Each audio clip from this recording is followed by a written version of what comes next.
As a child, we all long for a hero.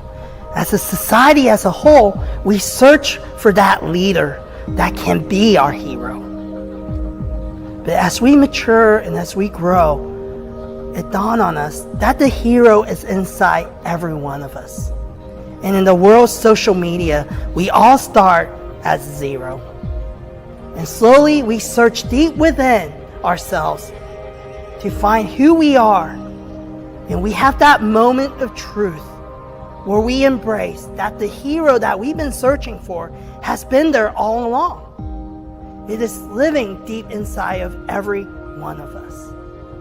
And we start embracing that journey and we become that hero that we search for.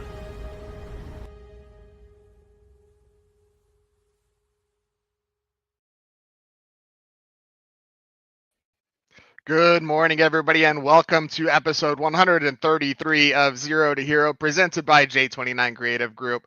Got another fantastic hero coming at you guys today. He is a hero across several different realms, but he can essentially help you process your payments and give you a beautiful space to enjoy a cocktail while you're doing it. His name is Jameson Emling. Let's go ahead and bring him in. Jameson, how are you this morning, sir? I'm good, Gino. How are you? Oh, I'm doing fantastic. So like I mentioned, you've got your hats in a lot of different realms. Tell us a little bit about the first one. What's Pillar Payments, and what do you guys do there? What do you have coming up? Yeah, so Pillar Payments is a tier 1 merchant services company. We've been in business for about a decade now. We've scaled the process, a multi-billion-dollar portfolio. Moved here from Chicago to grow the business in a new epicenter, and we've been doing so, and we've made a name for ourselves in the community with, I think we're supporting around $600 million in the greater Kansas City area annually. Amazing. And how are you liking Kansas City? Obviously, you're somewhat new here, but how are you liking it? Yeah, we've been here for 5 years. We my wife and I picked a city on a map and moved here, and it has been the best decision of our lives. I love it. You got lucky finding the middle of the map there for sure. Tell us a little bit about TransactCare. What do you guys do there? So TransactCare was founded 3 years ago. We are a software-based financial technologies company, revenue cycle management. We are growing in the assisted living, skilled nursing community, allowing essentially the geriatric community to make payments online and view their statements, and all things HIPAA compliance and EMR integrated. Absolutely. Just kind of that ease of doing it and knowing that it's done right. I love that. And then let's talk about my personal favorite, the one that I most frequently visit, which is the Monarch Bar, which if you haven't been there, anybody that happens to be listening, definitely get out there. But tell us how you came about that and a little bit about it. So I met the former owner of the Monarch Bar about a year and a half ago at a mutual close friend's 50th birthday party.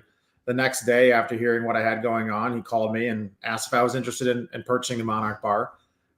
That bar is actually the bar that my wife and I sat in when we decided we wanted to move to Kansas City. So it was sentimental to us. We'd also been members at their private bar in the back for a few years.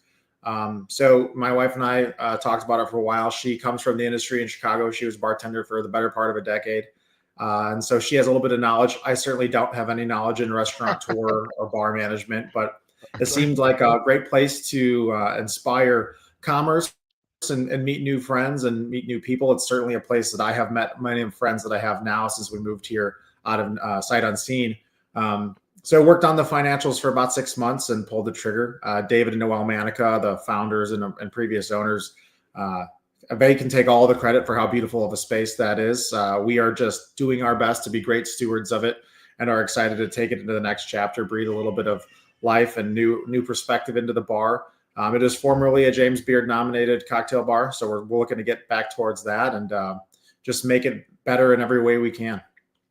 I love it, man. Yeah, I had been in there on several occasions, but previously to you purchasing it and after, and I had no idea until recently that it had shifted ownership at all. So I commend you on definitely being a great steward, man. I think that speaks a lot, right? When you can go in before and after and have no idea, right? But if you haven't checked this place out, our goal is to not change anything. We wanted to keep the staff happy and just enhance on a micro basis. Small changes make the biggest. You're 1 degree different. 10 miles later, you're a mile apart. So small, subtle changes to be the best version of it can be.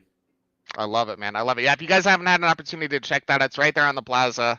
Great happy hour specials, fantastic cocktails. And then if you're there on Mondays, they do a little something special if you stick around long enough. So, all right, let's move on a little bit here, Jameson. So, putting aside all the business, right? Who is Jameson Emling? Tell us a little bit about who you are. Give us your elevator pitch. Well, man. So I've been in the Marine Corps for reserve now for 18 years. That certainly doesn't define me, but it takes up a lot of my time as I travel to formerly California, now Denver, once a month. I'm a new father. I've got just over a 1-year-old who also has created much of my personality now. I was always a dad joke guy, but now I feel like I can lean into it a little bit more.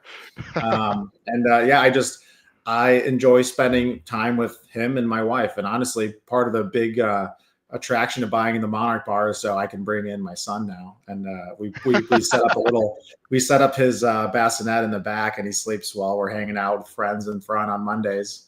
So that's been a big thing. I love being involved in my community. I think that's part of the Marine Corps Reserve. What that does for me is by no means a financial value add for me. It is quite the opposite, but we live in the greatest country ever. So I think it's worthy to serve.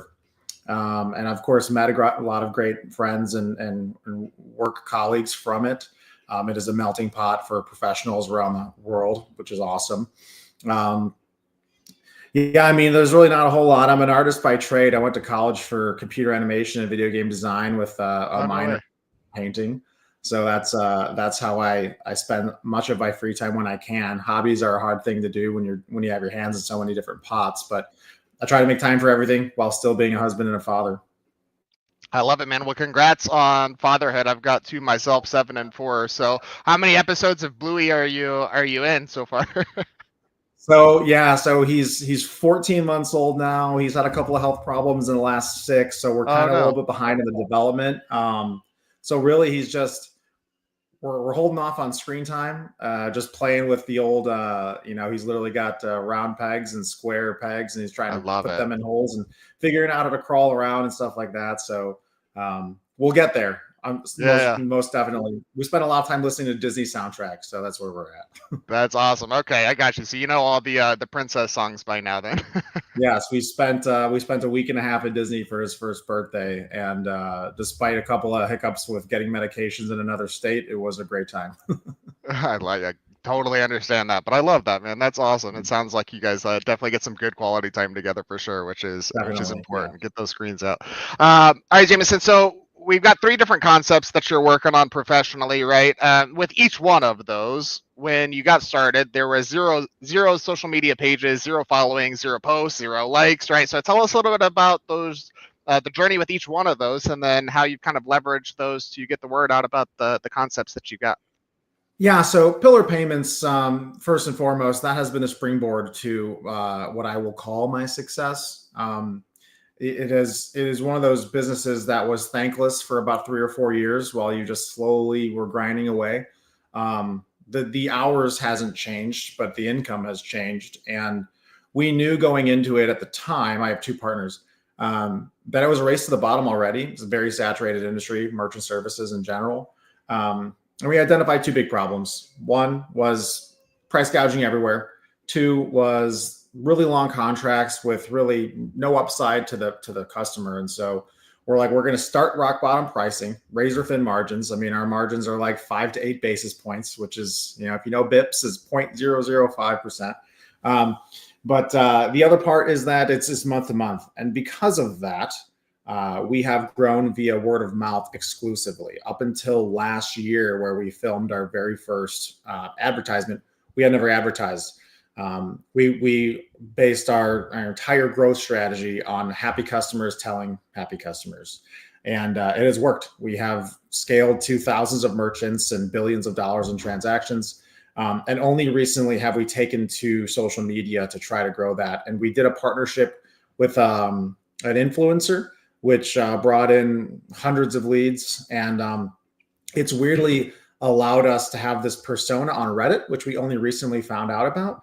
But people are finding us through a Reddit article talking about these merchant service guys that can help high risk customers. And we do a lot of stuff in the peptide world.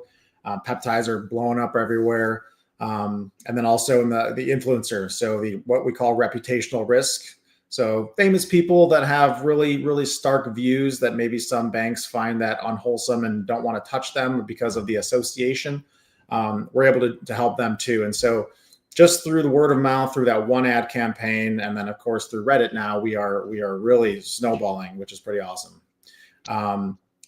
TransactCare, very similarly, we didn't think it was a world where we would play heavy in social media, but we started finding that a lot of these administrators utilizing our technology would talk about us in private Facebook groups. So literally 15% of our current client base found us through just a chat about, hey, what is bothering us? What's taking up all of our time? How can we do a little bit more with a little bit less? Obviously, there's the great exodus of people in the workforce of the last 5 years, and now companies are trying to save money where they can. So either they came to us out of necessity because they needed to fill a gap and nobody wanted the job, or they have staff that are inundated with too much work, and they're leaning on our technology to do the work of 1 or 2 employees at a couple $100 a month. And then finally, the Monarch. So when we bought the Monarch, if you looked at its Instagram, obviously a local bar, social media is the single driving factor towards getting new people in the door. And if you were just to kind of zoom out and look at the Instagram page, it had a very specific feel, good, bad, or indifferent. I think the most important thing for us is that we just wanted it to shift ever so slightly. Not something you'd notice on a day-to-day basis, but 6 months from now, which is where we're at now, we bought the bar 6 months ago. You can definitely tell a stark contrast in the page now if you took a 45-day window today versus a 45-day window a year ago. We leaned a lot more into humor.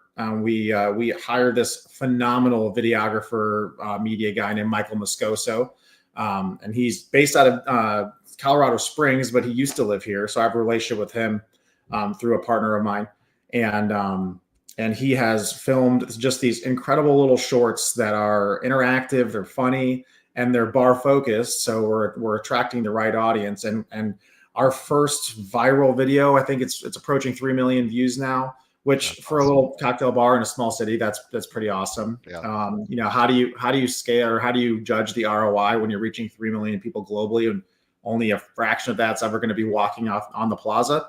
Not really sure, but no publicity is bad publicity. And I think just the fact that people are talking about a bar that's 7 years old now is important.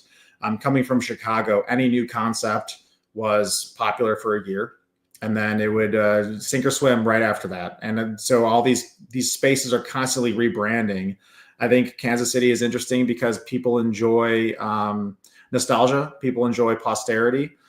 And so without changing the bar or changing the staff or changing the ethos of what it is, we can stay relevant just by changing our messaging.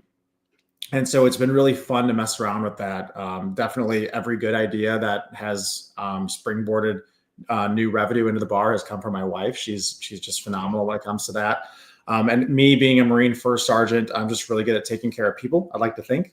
And so listening to the staff and being there shoulder to shoulder with them when it gets really busy, I think is important to building up trust. And also at the end of the day, they can leave if they really want to, and they can just get another job. If the Monarch fails, I could lose a lot. So I have a lot more skin in the game. But I also just generally care about the people. I think the biggest attraction of buying the bar was making sure that nobody else did, and being able to curate a future for all those people that wanted to be a part of what the Monarch is and where it's going. And since we've kind of been clear about that to the staff, who half of them are really like our family at this point, we've gotten a lot of people that are just more invested ever mentally, emotionally, et cetera. So it's really been awesome to see kind of everyone step up to the plate and start to realize their full potential now that they feel that they have the support from someone that's just got, frankly, just a little bit more free time for the bar and for its future. So yeah, that's my pitch.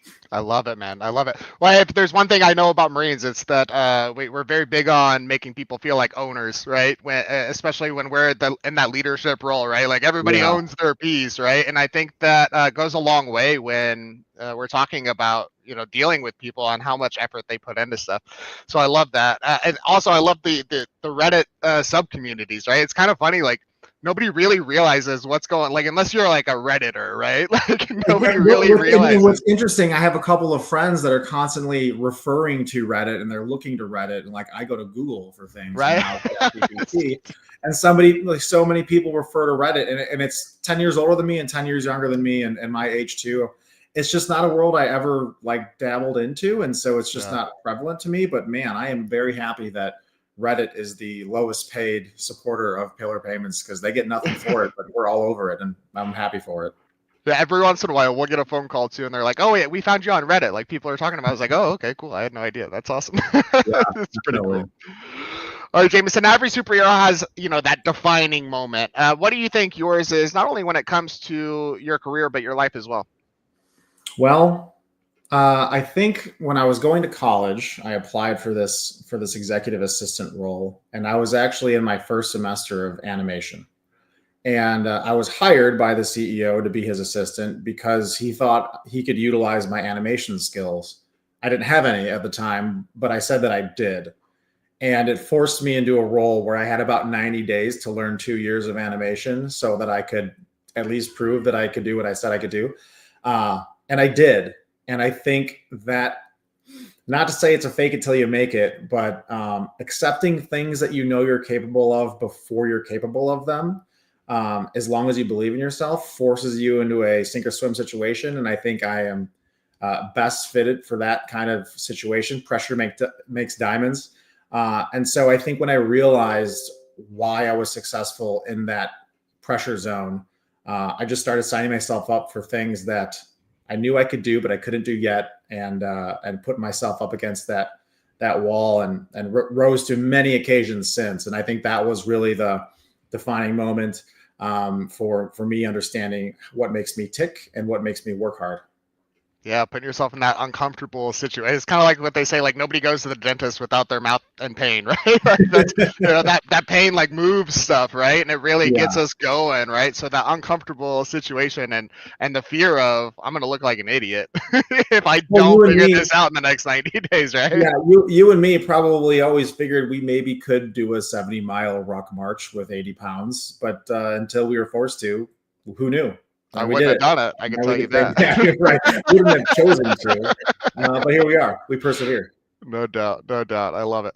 That kind of leads right into the next question, actually. So obviously, heroes have attributes that kind of make them up, as do villains. What do you think are the ones that really, kind of define that hero side?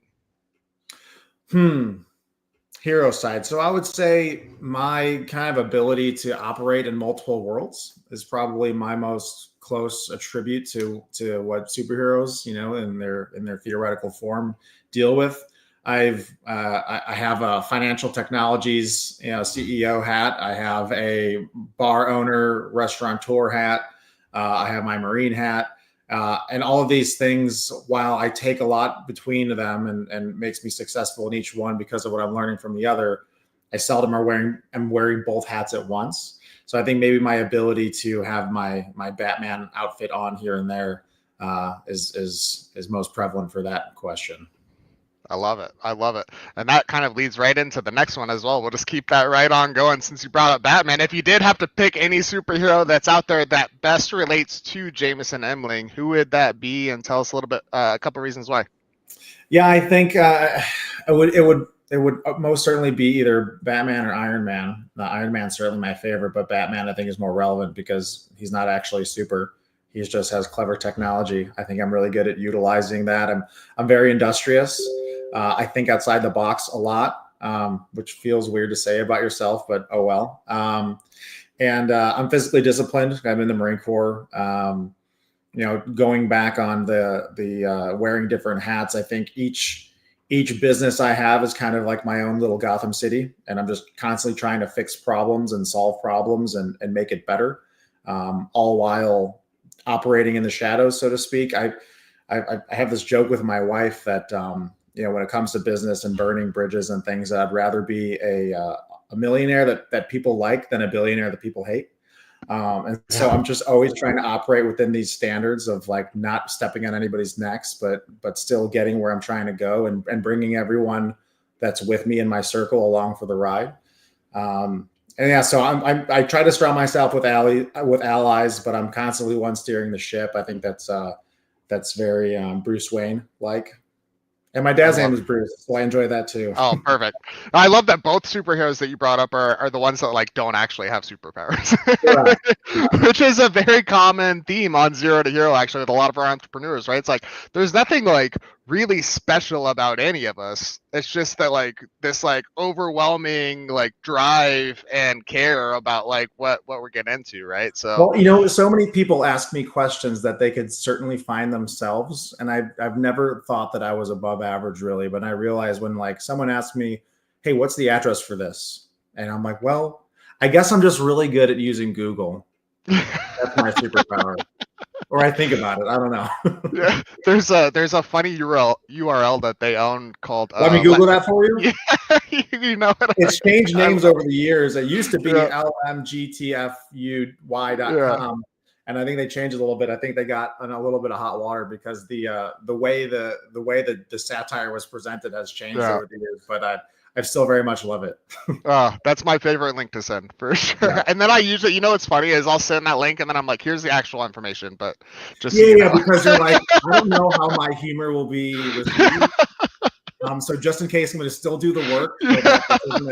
As snide as I want it to be, but I just want you to understand that you could have done this yourself. The world is your oyster. Just spend 30 more seconds. The amount of time you spent asking me to find it for you, you could have done it. 100%. Yeah, just so you know, I am not lazy, but I'm going to give you the information. But here's a future link that you can use. Yeah, well, I will say because of the way people operate like that has made it very easy for people like you and I to be successful. And I think if you just lean into that a little bit more, you'd be shocked to where you can land. 100%. Couldn't have said it better myself. Jameson, man, thank you for coming on. You have been a phenomenal guest. How can people keep up with what you guys are doing? How can they follow you guys? How can they get in touch? Well, we got pillarpayments.com, we got TransactCare.com, and we have themonarchbar.com. Any of those, the Monarch Bar KC is our Instagram handle. That's where you can see all the clever videos that we're posting. All the other businesses have their own social media, but they're not nearly as exciting. So I would definitely say the Monarch Bar KC is the Instagram handle. That's worth giving a follow. Otherwise, if you have any questions related to the revenue cycle management software world, reach me at the TransactCare website, and anything regarding merchant services and payments, you can reach me at pillarpayments.com. I love it. And any small businesses out there, I'm pretty sure I saw you post on a small business page. You guys are at the Monarch Bar is open to kind of hosting like smaller events and that kind of thing as well, right? Absolutely. So we can support like 68 people seated up to 115 inside the main bar. We have a beautiful terrace that can seat another 40 and a private bar in the back that can host up to 20. So we're available for events, networking. We've got screens. We've got pop-up screens for projectors and everything in between. So we're definitely leaning into more hosting events, especially because I love bringing people together for various reasons. I love it. I love it. And I know we got a lot of people that follow the show that do like small networking events and small get-togethers with companies. So definitely, if you haven't been there, go check it out. It's absolutely beautiful, and the drinks are phenomenal as well. Which any good networking event got to have good drinks for sure. So Jameson, man, thank you again for coming on. You are absolutely awesome, and everybody out there, thanks for tuning in. Have a great day. Thanks, Gino.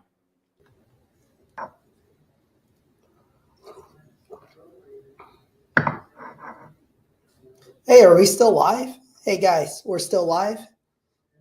Hey guys, this is Kevin Kwok, founder of J29 Creative Group. So who are we? We're a marketing agency here in Kansas City. We're all about a holistic approach to marketing that builds your brand and nurtures online community. But to be honest with you, you guys don't care.